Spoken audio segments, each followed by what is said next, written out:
Welcome to ప్రజా చైతన్యం. నేను ప్రసాద్ ఆకుల.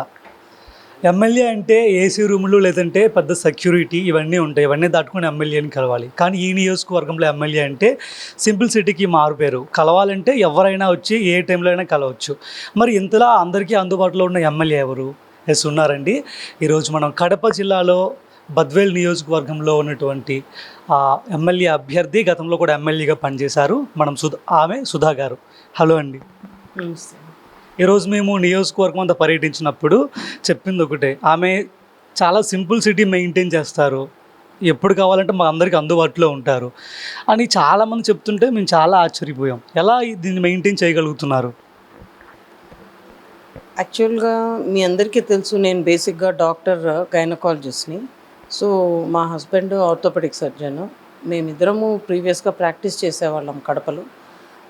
ఆయనకి పాలిటిక్స్లోకి రావాలన్న ఇంట్రెస్ట్ ఉండి ఆయన 2019లో కంటెస్ట్ చేయడం జరిగింది, గెలిచారు. ఆయన హెల్త్ బాగాలేక 21లో ఆయన కాలం చేసినప్పుడు నేను బై ఎలక్షన్లో రావడం జరిగింది. సో ఇంకా అప్పటి నుంచి నాకు నా మెడికల్ ప్రొఫెషన్ని నేను పర్సీవ్ చేసేదానికి నాకు ఇంకా టైం లేదు. So I had to choose.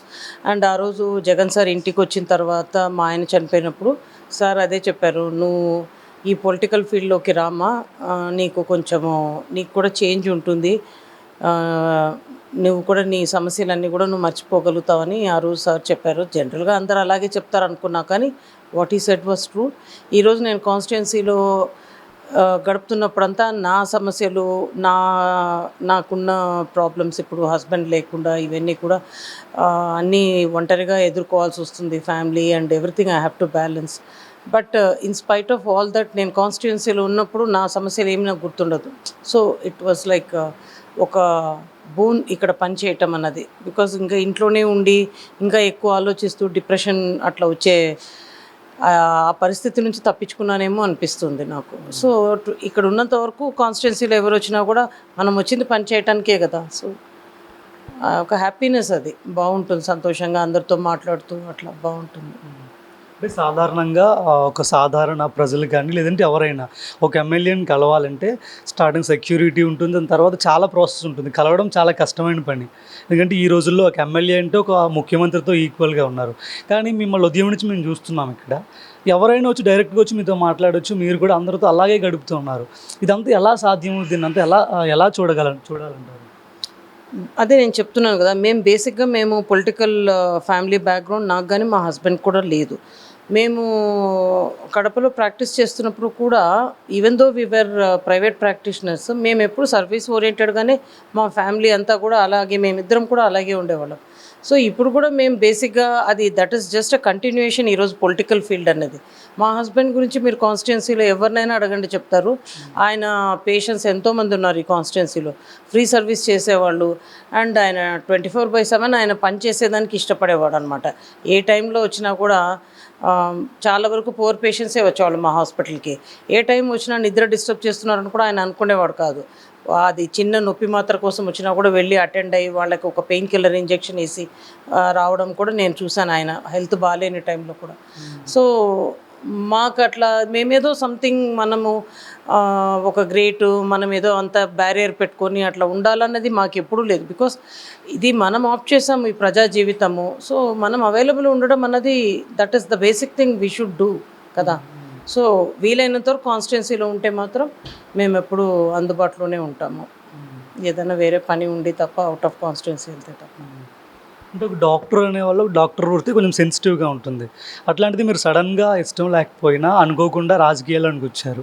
So రాజకీయాలు అనగానే చాలా హార్డ్ కోర్గా ఉంటాయి. ప్రత్యర్థులు ఉంటారు, పొగిడేవాళ్ళు, తిట్టేవాళ్ళు ఉంటారు. రోజు పై ఎత్తేస్తే రాజకీయాల్లో జీవితం ఉంటుంది. సో మీరు దీన్ని ఎలా లీడ్ చేయగలుగుతున్నారు? ఎలా ఉంది లైఫ్, ఇది రాజకీయం లైఫ్? మా కాన్స్టిట్యున్సీలో అయితే నేను ఆ ప్రాబ్లమే ఫేస్ చేయలేదు. ఎందుకంటే ఇక్కడ మరి మా హస్బెండ్ మీద ఉన్న గుడ్ విల్, అది నా మీద కూడా ఇక్కడ కాన్స్టిట్యున్సీలో బేసిక్గా ఇక్కడ లీడర్స్ అందరూ కూడా, వాళ్ళందరికీ కూడా మా హస్బెండ్ అంటే అందరితో మంచి రిలేషన్స్ ఉన్నాయి. సో నాకెప్పుడు అందరు కూడా నన్ను వాళ్ళ ఫ్యామిలీ మెంబర్ లాగానే, నన్ను ఆల్మోస్ట్ వాళ్ళ తోబుట్టు లాగానే అందరూ నన్ను రిసీవ్ చేసుకున్నారు, ప్రజలు కానీ ఎస్పెషలీ లీడర్స్. ఎందుకంటే లీడర్స్ మనకుండే లోకల్ లీడర్స్తో మనకు ర్యాపో సరిగ్గా లేనప్పుడు డెఫినెట్గా వీ విల్ హ్యావ్ ఇష్యూస్ కదా. నాకు అట్లా ప్రాబ్లమే లేదు. అందరూ కూడా నన్ను వాళ్ళ ఫ్యామిలీ మెంబర్ లాగా, నాకంటే చిన్నోళ్ళు వాళ్ళు నన్ను ఒక వాళ్ళ అక్కలాగా అట్లా ట్రీట్ చేస్తారు. సో ఎవ్రీబడి దే రిసీవ్ మీ, అందరూ వాళ్ళ చాలా అభిమానంగానే చూస్తున్నారు. నాకెవరు ప్రాబ్లమ్స్ క్రియేట్ చేయడం లేదేమో అనుకుంటాను బేసిక్గా. సో నాకేం ఎవరితో ఏం ఇష్యూస్ లేవు. రాజకీయాల్లో మీకు ప్రత్యక్షంగా గత 3 ఏళ్ళుగా 4 ఏళ్ళుగా అనుభవం ఉంది. సో ఇంత తక్కువ టైంలో ప్రజల మనసుల్లో అంత లోతుగా ఎలా మీరు ఉండగలిగారు? ఎలా దీంట్లో మా గొప్పతనం ఏం లేదండి. ఎందుకంటే నేను బై ఎలక్షన్ నుంచి వచ్చాను. బై ఎలక్షన్ తర్వాత అంటే బై ఎలక్షన్కి ముందరంతా మనం కోవిడ్లో గడిచిపోయింది. సో ఎవరు అప్పుడు మా హస్బెండ్ ఉన్నా కూడా ఆయన కాన్స్టిట్యున్సీలో ఎవరితో ఇంటరాక్ట్ అంటే అందరూ అట్లాగే లాక్డౌన్ ఉండే కదా. సో అప్పుడు లేదు. ఈయన చనిపోయిన తర్వాత బై ఎలక్షన్ తర్వాత నుంచే మనకు అన్ని కార్యక్రమాలు గవర్నమెంట్ పెట్టడం జరిగింది. గడప గడపకు మన ప్రభుత్వం, Jagananna Suraksha, Aarogya Suraksha, why AP needs Jagan. So constantly we were having programmes. So మేము ఆ ప్రోగ్రామ్స్ దృష్ట్యా ఎప్పుడూ ప్రజల్లో ఉండాల్సిన పరిస్థితి ఉండిందనమాట. అవన్నీ కూడా మేము 100% మేమందరం కూడా జెన్యూన్గా చేసాం. లీడర్స్ మేము అందరము ప్రతి ఇంటికి వెళ్ళాము, మేము హార్డ్ వర్క్ చేసాము. సో కాన్స్టెంట్గా మేము ఉంటున్నాం కాబట్టి ప్రజలకు మాకు ఆ ర్యాపో డెవలప్ అయిపోయింది అనుకుంటున్నా. Jagananna has designed the scheme such a way that all of a sudden మనం ఒకరోజు వెళ్ళి ఓటు అడిగే పరిస్థితి ఉండకూడదు.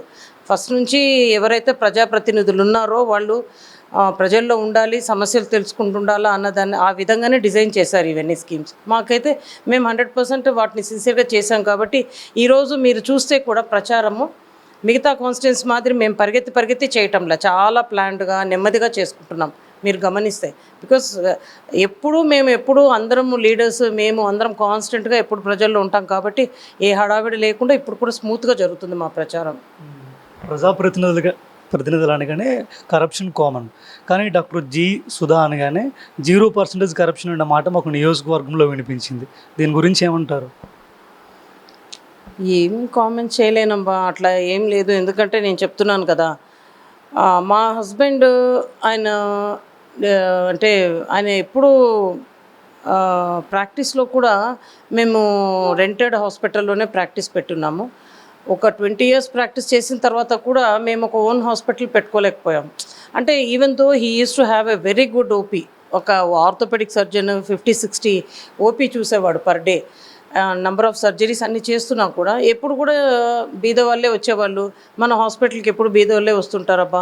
అందరూ కంటే కూడా ఓపీ తక్కువ తీసుకోవడము, బద్వేల్ వాళ్ళకంటే ఫ్రీగా చూడటము, ఎలాంటి కిక్ బ్యాక్స్ ఎక్స్పెక్ట్ చేయకపోవడం, సర్జరీస్లో కూడా చాలా మినిమం ఛార్జెస్, చాలాసార్లు ఒక్కొక్కసారి ఫ్రీగా కూడా చేసేవాడు అనమాట. ఎప్పుడు మేము మా లైఫ్ అంతా అట్లే సర్వీస్ ఓరియంటెడ్గానే జరిగిపోయింది. సో మాకు ఆ కమర్షియల్ ఎలిమెంట్ అనేది మేము థింక్ చేయటమే కొంచెం ఫస్ట్ నుంచి కూడా మాకు కొంచెం అట్లే తక్కువగానే ఉండింది. ఐ డోంట్ నో, మేబీ మాకు ఇట్లాగే మా ఇద్దరికి ఇట్లనే హ్యాపీనెస్ ఉండే. డాక్టర్ జి సుధా గారికి ఈ అసెంబ్లీ ఎన్నికల 2024లో ఓటర్లు ఎందుకు ఓటు వేయాలి? ఒకటి, ఇక్కడ డాక్టర్ డి సుధా అన్నది కాదు విషయం, ఇక్కడ Jaganna. Because we are representing Jaganna government. ఎందుకు వైఎస్ఆర్సీపీకి ఓటు ఎందుకు వేయాలా అన్నది ఇక్కడ ప్రశ్న. అయితే నేను ప్రతి ఒక్కరిని ఆలోచించమని ఏమనుకుంటున్నానంటే, గతంలో మీరు 14 నుంచి 19 వరకు కూడా మీరు టీడీపీ గవర్నమెంట్కి అవకాశం ఇచ్చారు. ఆ రోజున వాళ్ళు ఎన్ని హామీలు మీకు అందరికీ చెప్పి అధికారంలోకి వచ్చారు, చెప్పినాక ఎన్నిటిని నెరవేర్చారు? సరే, సంక్షేమ పథకాలు వదిలేయండి. ఈ రోజున వాళ్ళు డెవలప్మెంట్ గురించి కూడా మాట్లాడుతుంటారు ప్రతిపక్షాలు. వాళ్ళ టైంలో వాళ్ళు ఎంత డెవలప్మెంట్ చేశారు, ఎంత సంక్షేమం ఇచ్చారు? ఈరోజు జగనన్న 19 నుంచి 24 వరకు మనం జగనన్న పాలన చూసినప్పుడు సంక్షేమం కానీ అభివృద్ధి కానీ రెండింటినీ ఎలాగ బ్యాలెన్స్ చేశాడు?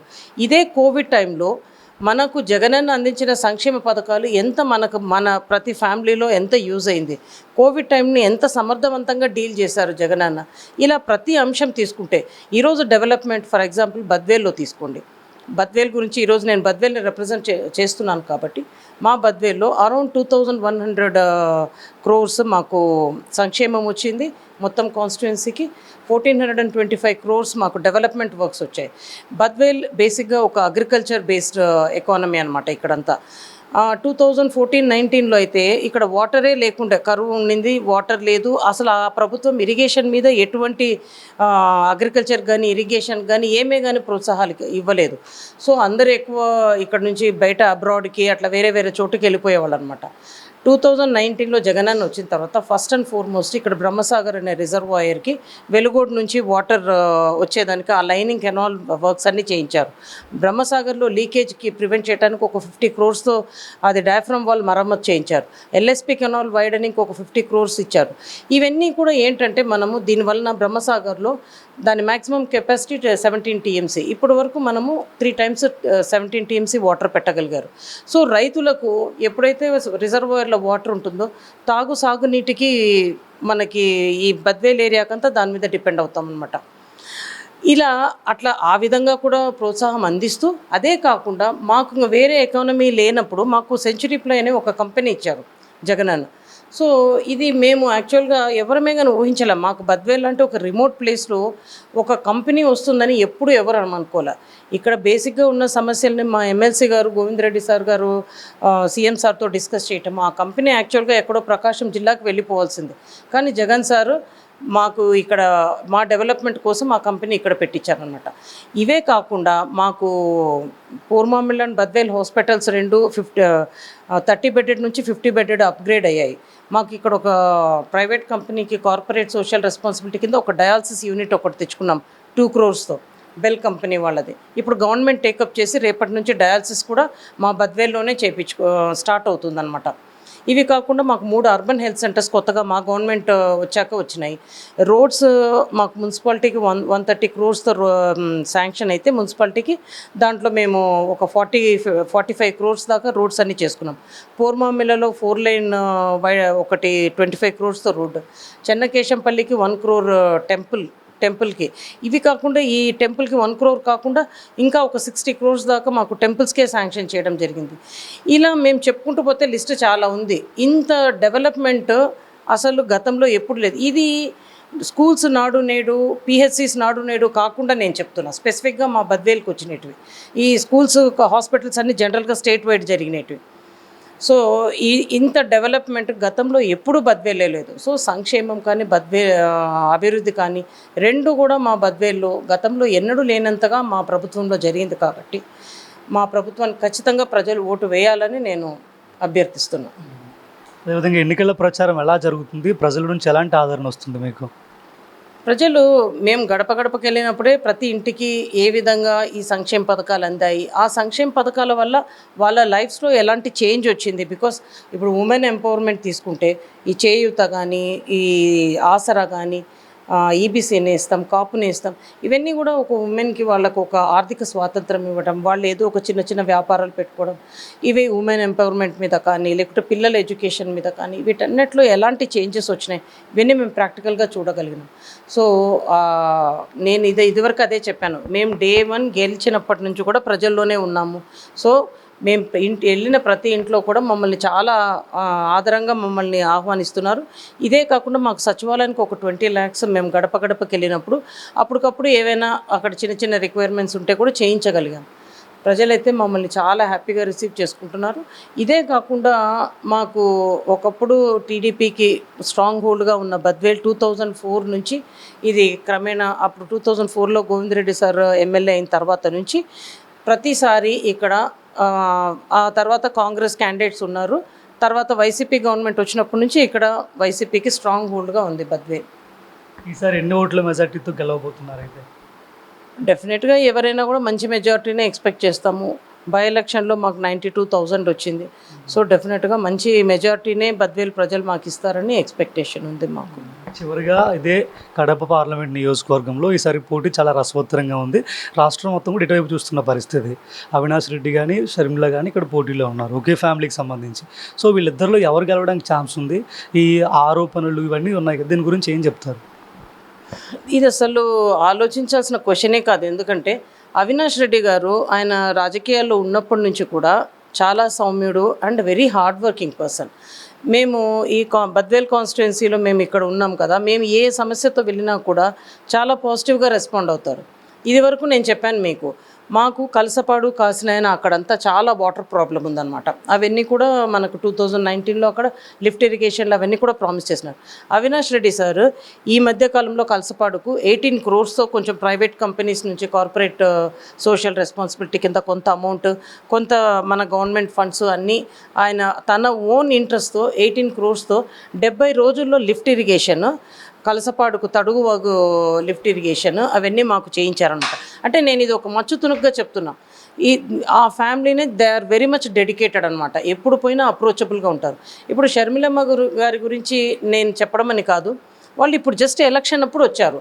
అది కూడా జస్ట్ ఒక ఇప్పుడు వాళ్ళు ఏమి గత కాంగ్రెస్ అడ్డగోలుగా విభజించి మన రాష్ట్రాన్ని నష్టం చేసినాక ఈ రోజున వాళ్ళు వచ్చి మళ్ళీ అదే పార్టీలో వాళ్ళ నాన్నగారి పేరుని ఎఫ్ఐఆర్లో చేర్చిన ఆ పార్టీలో చేరి అగైన్ వాళ్ళు ఏ విధంగా వచ్చి తను అడగటం అన్నది ఆలోచించాలి.